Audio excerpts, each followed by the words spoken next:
Hello guys, आपका मेरे channel smart study में स्वागत है। आज हम शिक्षा निदेशालय की तरफ से दी जाने वाली कार्यपत्रक नंबर 2 करेंगे, जो कि क्लास 8 की है और विषय है हिंदी। ये वर्कशीट 8 अप्रैल 2021 की है। तो आइए शुरू करते हैं आज की वर्कशीट शुरू करने से पहले प्लीज़ मेरे चैनल को सब्सक्राइब कर दीजिए। ये वर्कशीट न्यू है, हालांकि पहले वाली वर्कशीट जो पिछले साल आई थी और ये वर्कशीट दोनों सेम है, लेकिन स्टूडेंट्स कंफ्यूज हो रहे थे पिछली वर्कशीट और अब की वर्कशीट में, इसीलिए न्यू वर्कशीट बनाई जाएगी। सभी वर्कशीट्स की नई वीडियो बनाई जाएंगी। तो आइए देखते हैं वर्कशीट लाख की चूड़ियाँ। पिछले कार्यपत्रक संख्या 1 में हमने पढ़ा कि बदलू गांव की लाख की चूड़ियां बनाने का काम करता है। वह लेखक को सुंदर सुंदर लाख की गोलियां बनाकर देता है। हमने देखा था कि जो बदलू है वो लाख की चूड़ियां बनाने का काम कर रहा था और लेखक को वो सुंदर सुंदर लाख की गोलियां बनाकर देता था। बदलू नीम के पेड़ के नीचे बैठकर अपना काम कर रहा था। वह मुट्ठी में लाख को पिघलाकर और लकड़ी की चौखट पर लाख के मुलायम होने पर उसे सलाख के समान पतला करके चूड़ी का आकार देता था और बाद में उन पर रंग करता था। तो जो बदलू था वो क्या करता था, पहले लाख को पिघलाकर उसको शेप देता था चूड़ी की और उसके बाद उसे कलर करता था। अब देखते हैं आगे। बदलू यह कार्य सदा ही एक मचिए मतलब माचे पर चारपाई होते ना, उस पर बैठ के करता था, जो बहुत ही पुरानी थी। बगल में उसका हुक्का रखा रहता था जिसे वह बीच बीच में पीता रहता था। गांव में मेरा दोपहर का समय अधिकतर बदलू के पास ही बीतता था। मेरा यहाँ पे कौन है, लेखक की बात हो रही है कि लेखक कह रहा है कि मेरा अधिकतर समय उसी के पास बीतता था। वह मुझे लल्ला कहता था। लेखक को क्या कहता था, लल्ला कहता था बदलू। मेरे पहुंचते ही वह तुरंत मछियाँ मंगा देता था और मैं घंटों बैठे इस प्रकार चूड़ियाँ बनाते हुए देखता रहता था। लगभग रोज ही वह 4-6 जोड़े चूड़ियां बनाता था। पूरा जोड़ा बना लेने पर वह उसे बेलन पर चढ़ा देता था और कुछ क्षण चुपचाप मैं देखता रहता था, मानो वह बेलन ना होकर किसी नववधू की कलाई हो। तो वो क्या करता था, जब चूड़ी की शेप दे देता था तो उसे पूरी तरह से गोल करने के लिए एक बेलन लाइक स्ट्रक्चर होती है, उसके अंदर उसे अटका देता था जिससे कि वो पूरी तरह गोल हो जाए। बदलू मनिहार था। मनिहार का मतलब होता है कि देखो चूड़ियाँ बेचने वाला। मनिहार का मतलब हम मीनिंग अभी नीचे देखेंगे, जो भी डार्क में है ना इनके मीनिंग देखेंगे। चूड़ियाँ बनाने वाला एक पैतृक पेशा है, मतलब कि उसके पेरेंट्स भी यही काम करते थे, उसके बाद उसके बच्चे भी यही काम करते थे। वास्तव में वह बहुत सुंदर चूड़ियाँ बनाता था। उसकी बनाई हुई चूड़ियों की खपत भी अच्छी थी, बहुत अच्छी थी, मतलब उसे अच्छा पैसा मिल जाता था। उस गांव में तो सभी स्त्रियाँ उसकी बनाई हुई चूड़ियाँ पहनती थी। आसपास के गांव के लोग भी उससे चूड़ियाँ ले जाते थे, परंतु कभी कभी चूड़ियों के से पैसा बेचता न था। उसका अभी तक वस्तु विनिमय का तरीका था, मतलब वो क्या करता था, उसके लिए पैसे नहीं लेता था, वस्तु विनिमय करता था। मतलब वो उसे चूड़ी देता था, उसके बदले में कोई अनाज या इस तरह का कोई सामान ले लेता था। लोग अनाज के बदले में उससे चूड़ियाँ ले जाते थे। बदलू स्वभाव से बहुत ही सीधा था। मैंने कभी भी उसे किसी से झगड़ते हुए नहीं देखा था। लेखक कह रहा है कि वो बहुत सीधा था, उसने लड़ते हुए कभी नहीं देखा। शादी विवाह के अवसरों पर वह अवश्य जिद पकड़ जाता था, मतलब शादी विवाह के मामले पे वो ज़्यादा चीज़ें मांगता था कि इसके बदले मुझे ये चीज़ दो। जीवन भर चाहे उसने मुफ्त चूड़ियाँ ले जाए, परंतु विवाह पर वह सारी कसर निकाल लेता था, क्योंकि उस समय महंगी करके देता था उसे कि भाई ज़्यादा चीज़ें दो, ज़्यादा अनाज दो, तब मैं आपको चूड़ियाँ दूंगा। आखिर सुहाग के जोड़े का महत्व ही और होता है। मुझे याद है मेरे मामा के यहाँ किसी लड़की के विवाह पर ज़रा सी किसी बात के बिगड़ जाने पर उसने मनाने से लोहे लग गए थे। मतलब देखो क्या कह रहा है कि ज़रा सी बात बिगड़ गई थी, मतलब उसे गुस्सा आ गया था और उसको मनाने के लिए लोहे लग जाना, मतलब बहुत ज़ोर लगाना पड़ा था।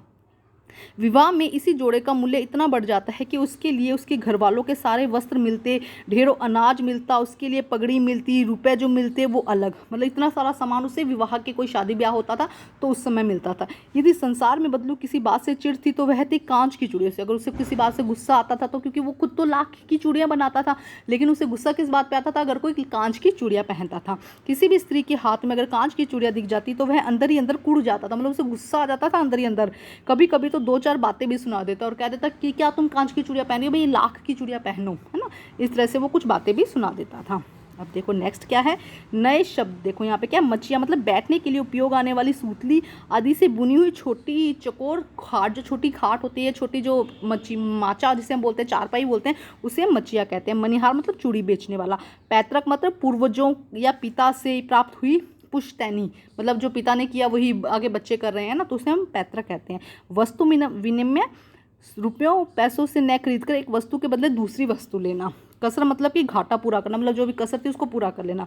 अब है प्रश्न उत्तर, सोच कर लिखिए। प्रश्न नंबर 1, आप अपने मित्रों या भाई बहन से किस प्रकार वस्तु विनिमय करते हैं? क्या आप भी अपने मित्रों या भाई बहन के साथ किसी चीज़ का वस्तु विनिमय करते हैं? तो यहाँ पर सोच के लिखिए। तो आइए करते हैं इसका आंसर हम। तो देखिए आंसर नंबर 1, हाँ, कभी कभी मैं अपने भाई के साथ वस्तु विनिमय, यहाँ पे वस्तु लिख दीजिएगा, वस्तु विनिमय करता हूँ। जैसे कि मैं उसे अपना कोई खिलौना देकर उससे खाने की चीज़ या चॉकलेट ले लेता हूँ। इस तरह से कुछ भी आप लिख सकते हैं। अगर आप किसी और चीज़ का वस्तु विनिमय करते हैं तो वो भी लिख सकते हैं। तो मैंने ऐसे किया था कि मैंने उसे खिलौना दे दिया था और मैंने कुछ खाने की चीज़ ले ली थी, तो इसलिए मैंने ये लिख दिया। अगर आप चाहते हैं तो इसमें और भी कुछ ऐड कर सकते हैं। अब हम करते हैं प्रश्न नंबर 2। प्रश्न नंबर 2 देखते हैं क्या कहा गया है। बदलू गांव की स्त्रियों के हाथ में कांच की चूड़ियां पहनने देखकर गुस्सा क्यों होता था? क्यों गुस्सा आता था? क्योंकि वो उसकी लाख की चूड़ियां नहीं पहनती, इसीलिए उसको गुस्सा आने लग जाता था। तो आइए करते हैं आंसर नंबर 2। तो आंसर नंबर 2 देखते हैं। बदलू गांव की स्त्रियों के हाथ में कांच की चूड़ियां देखकर बहुत गुस्सा हो जाता था। क्यों? क्योंकि वह लाख की चूड़ियां बहुत मेहनत से बनाता था और उसे ये अच्छा नहीं लगता था कि कोई उसकी लाख की चूड़ियां ना पहने और कांच की चूड़ियां पहने। मतलब वो इतनी मेहनत से उसे पिघला कर, उसको शेप देकर, उसको कलर देकर इतनी मेहनत से बनाता था और कोई उसकी चूड़ियां ना पहनकर कांच की चूड़ियां पहनता था, इसीलिए लेखक को जो है बदलू को गुस्सा आ जाता था। अब हम करते हैं प्रश्न नंबर 3। प्रश्न नंबर 3 देखो क्या कहता है। कहानी में आई किन पंक्तियों से पता चलता है कि बदलू को अपने काम से बहुत प्यार था? किन पंक्तियों से पता चलता है कि मतलब वो बहुत मेहनत से काम करता था ना, तो इनसे पता चलता है कि कहाँ जो लेखक है वो जो बदलू है उसे अपने काम से प्यार था। तो देखते हैं इसका आंसर क्या है। तो देखिए आंसर क्या होगा इसका।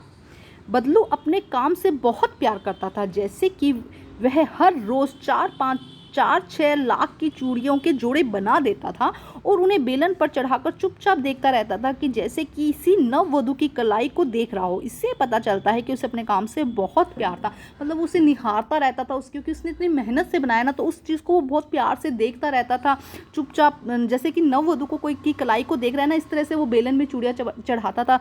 तो इस चीज़ों से पता चल रहा है कि जो बदलू है वो अपने काम से बहुत प्यार करता था। अब हम करते हैं प्रश्न नंबर 4। प्रश्न नंबर 4 देखते हैं क्या है। प्रश्न नंबर 4, कहानी में मुहावरों का प्रयोग हुआ है, जैसे कि लोहे लगना यानी बहुत मेहनत करना। गद्यांश में आए अन्य मुहावरों की खोज करके उनके अर्थ लिखिए। तो आइए हम ढूंढते हैं मुहावरे और उनके अर्थ देखते हैं। तो देखिए क्या होगा। सबसे पहले है कसर निकालना, मतलब कि कमी पूरा करना। उसके बाद है अंदर ही अंदर कुड़ जाना, मतलब गुस्सा होना। अंदर ही अंदर कुड़ जाना का मतलब कि गुस्सा होना, अंदर अंदर वो उसके मन में बहुत दर्द हो रहा है, उसको ना गुस्सा आना जिसे कहेंगे।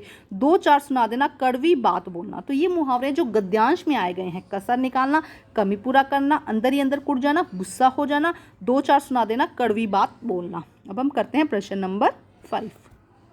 प्रश्न नंबर 5 देखिए क्या है। आप छुट्टियों में जिनके घर जाते हैं उनके घर की दिनचर्या आपके घर से अलग कैसे होती है, लिखिए। तो आप छुट्टियों में, जैसे भी छुट्टियां हुई थी या इससे पहले भी जब छुट्टियां होती है तो आप छुट्टियों में कहाँ जाते हैं उसके में, और अब की जो आपकी डेली की स्कूल जाने की या जो डेली की दिनचर्या थी पहले, उनमें क्या फ़र्क है, आपको ये लिखना है। यहाँ पे क्या फ़र्क है दोनों में। तो देखो, अगर हम बात करें तो छुट्टियों में तो हम फ्री होते हैं ना, पढ़ाई का काम होता, कुछ नहीं होता, तो हम क्या होते हैं, हमारी जो रूटीन है वो चेंज हो जाता है। लेकिन डेली में क्या होता है, स्कूल पढ़ाई, तो हमारा रूटीन जो है वो अलग रहता है। ठीक है, तो उसके बारे में यहाँ पे लिखना है। तो अब से जो आपको नई वर्कशीट आ रही, पुरानी वर्कशीट में कंफ्यूज हो रहे थे बच्चे कि समझ नहीं आ रहा है कि पहली वर्कशीट करें कि अब करें, क्योंकि ये सेम है। ये वर्कशीट, कुछ वर्कशीट में चेंजेस हो रहे हैं, बाकी वर्कशीट सेम है। चाहे आप वो वीडियो देख लीजिए, चाहे ये देख लीजिए, उन दोनों में ही सेम है। आपको कोई कन्फ्यूज़न नहीं होगी। जहाँ से आपको करना है आप कर लीजिए, आपको कन्फ्यूज़न ना हो इसीलिए मैंने वर्कशीट बनाना शुरू कर दिया है। ठीक है, तो आप करिए इसका आंसर। तो देखिए आंसर क्या होगा इसका। मैं छुट्टियों में अपनी नानी के घर जाती हूँ। अपने घर में मुझे जल्दी सोकर उठना पड़ता है, जबकि नानी के घर में देर तक सोकर उठती हूँ। अपने घर में मुझे स्कूल ट्यूशन जाना होता है, जबकि नानी के घर अधिकतर समय में खेलती रहती हूँ। देखो ये डिफरेंस है। अगर आप यहाँ नानी की जगह कहीं और जाते हैं तो आप वो घर लिखिएगा, और वहाँ पर क्या डिफरेंस है। देखो यहाँ पर आंसर सिर्फ आपको समझाने के लिए करवाया जाता है। एक्चुअली में आप अपनी लैंग्वेज में आंसर लिखिए कि वहाँ तो मुझे आराम से उठ रही हूँ, कोई जल्दी नहीं है उठने की, स्कूल जाने की, ट्यूशन की। लेकिन यहाँ सब है, ट्यूशन की जगह आप पढ़ाई लिख सकते हैं। ठीक है, ट्यूशन जाना अच्छी बात नहीं है, आप पढ़ाई भी लिख सकते हैं ना। तो इस तरह से ये वाली बातें कि यहाँ बहुत पढ़ना पड़ता है, लेकिन छुट्टी के टाइम आराम से फ्री होकर हम नानी के घर सिर्फ खेलती रहती हूँ। तो आज की वर्कशीट कंप्लीट होती है। वर्कशीट कंप्लीट करके अपने टीचर से चेक करवाइए, और प्लीज़ मेरे चैनल को लाइक कीजिए, सब्सक्राइब कीजिए और शेयर कीजिए। Thank you.